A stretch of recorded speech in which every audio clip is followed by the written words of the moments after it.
SLV project के पहले 3 सालों में साइंस के बहुत से नए नए इसरार खुले और आहिस्ता आहिस्ता साइंस और टेक्नोलॉजी का फर्क समझ आने लगा। रिसर्च और अमल, डेवलपमेंट का फासला पता चलने लगा। किसी भी इजाद में गलतियां होना लाजमी है, लेकिन हर गलती कामयाबी की तरफ एक और कदम उठाती है, एक और सीढ़ी बन जाती है। किसी भी तख्लीक की तरह SLV3 की तख्लीक भी कई दर्दनाक लम्हों से गुजरी। एक रोज जब मैं और मेरे तमाम साथी अपने कामों में पूरी तरह डूबे हुए थे, मेरे घर से एक मौत की इत्तला पहुंची।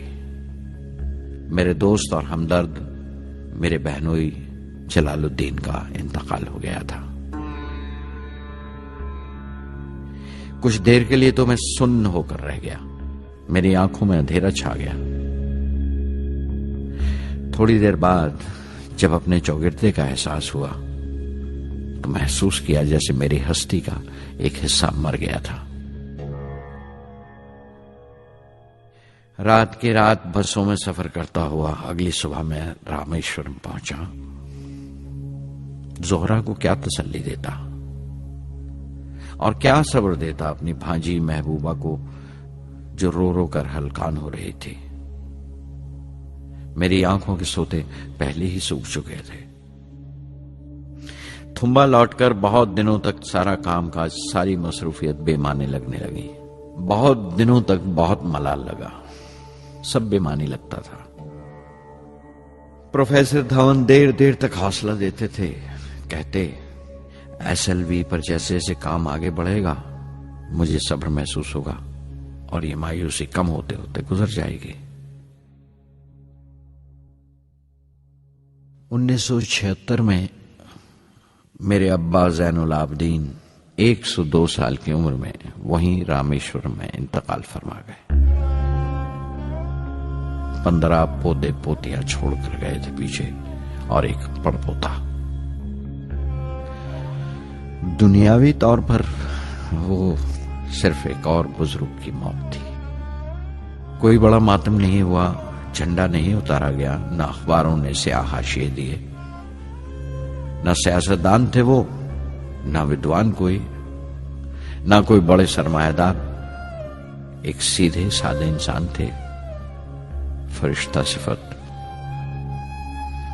और हर उस बात की वजह थे जो दानाई और पारसाई की राह दिखाती है।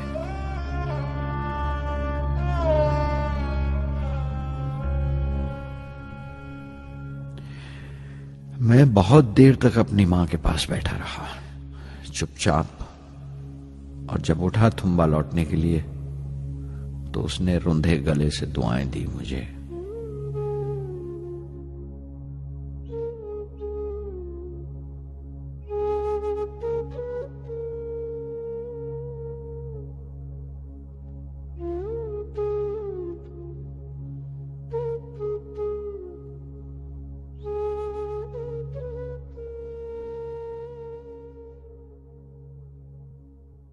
SLV3 अपोजी रॉकेट जो फ्रांस से उड़ाई जाने वाली थी, अचानक कुछ मुश्किलों का शिकार हो गई। मुझे फौरन फ्रांस जाना पड़ा। मैं रवाना होने ही वाला था कि मेरी मां की मौत की खबर पहुंची। यके बाद दीगरे 3 मौतें हो गई मेरे घर में। उस वक्त मुझे अपने काम में पूरे ध्यान की जरूरत थी। 100% लगन से काम करने की ख्वाहिश किसी और लगन की गुंजाइश नहीं छोड़ती। मुकम्मल नीति और पूरी लगन से SLV3 का ख्वाब 1979 के दरमियान में जाकर पूरा हुआ। हमने SLV3 की परवाज का दिन 10 अगस्त 1979 तय किया था। 23 मीटर लंबा 4 स्टेजेस का यह रॉकेट 17 टन का वजन लेकर 7:58 पर बड़ी कजदाई से उड़ा और खला की तरफ रवाना हुआ।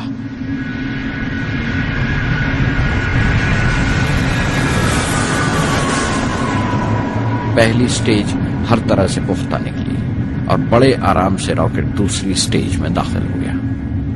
हम हम सब दम खुद रह गए, सांस रोके बैठे थे। हमारे बरसों का ख्वाब आसमान की तरफ सफर कर रहा था। अचानक हमारे ख्वाब में दरार आई, हमारा सुकून टूटा, हमारी खामोशी टूटी। दूसरी स्टेज काबू से बाहर होने लगी थी। 317 सेकंड के बाद परवाज टूट गई।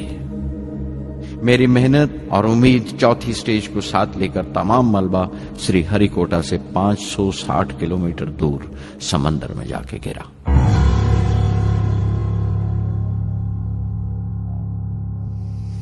इस हादसे से हम सबको सख्त सदमा पहुंचा। मैं गम और गुस्से से भर गया, नुचड़ गया, बिल्कुल जिस्मानी तौर पर भी और जहनी तौर पर भी। मैं सीधा अपने कमरे में गया और बिस्तर में धंस गया।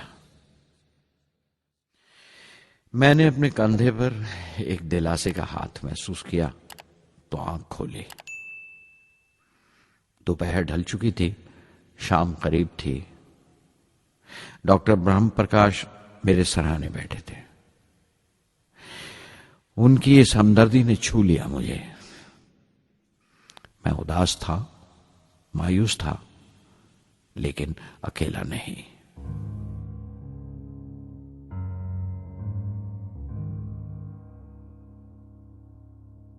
हर शख्स तकनीकी जमा तफरीक और बहस मुबासे के बाद मुतमईन हो चुका था, संतुष्ट हो चुका था, लेकिन मुझे इत्मीनान ना आया और मुसलसल बेचैन रहा। मैं बेसाख्ता खड़ा हो गया और एतराफ किया प्रोफेसर धवन के सामने, सर, मेरे साथियों को नाकामयाबी की वजह दरियाफ्त हो जाने से इत्मीनान हो गया, लेकिन मैं उसे काफी नहीं समझता। इस मिशन के डायरेक्टर की हैसियत से इस गलती को भी मैं अपनी जिम्मेवारी समझता हूं। SLV-3 की नाकामयाबी की जिम्मेवारी मेरी है।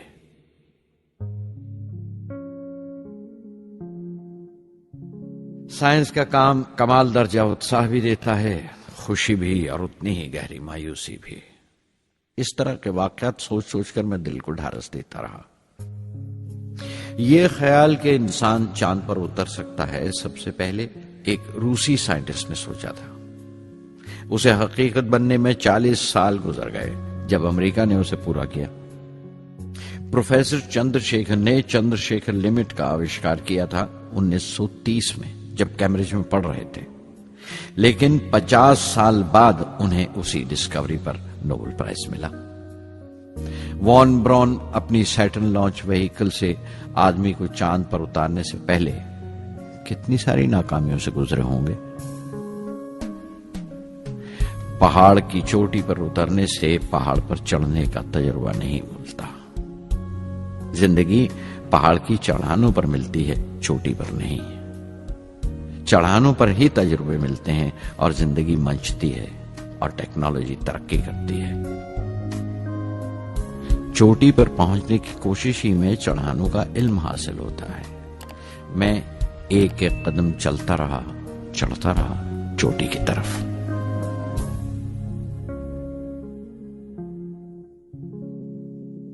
SLV-3 की उड़ान से 30 घंटा पहले 17 जुलाई 1980 के दिन अखबारों की सुर्खियां तरह तरह की राय और अंदाजों से भरी हुई थी। ज्यादातर रिपोर्टर्स ने पहली SLV की उड़ान याद दिलाई थी कि किस तरह वो रॉकेट फेल हो गया था और उसका मलबा समंदर में जाकर गिरा था। कुछ लोगों ने तो देश की दूसरी खामियों का जिक्र करते हुए भी उसे SLV-3 से जोड़ दिया था। मैं जानता था कि अगले दिन का नतीजा हमारे फ्यूचर के स्पेस प्रोग्राम का फैसला करने वाला है। मुख्तसर ये कि सारी कौम की नजरें हम पर गड़ी हुई थीं। 18 जुलाई 1980 सुबह 8:03 पर हिंदुस्तान का पहला सैटेलाइट लॉन्च व्हीकल उड़ा।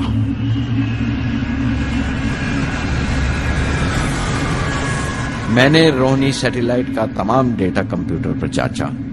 अगले 2 मिनट के अंदर अंदर रोहिणी अंतरिक्ष में था। उस तमाम शोरगुल के बीच में मैंने अपनी जिंदगी के सबसे अहम अल्फाज अदा किए।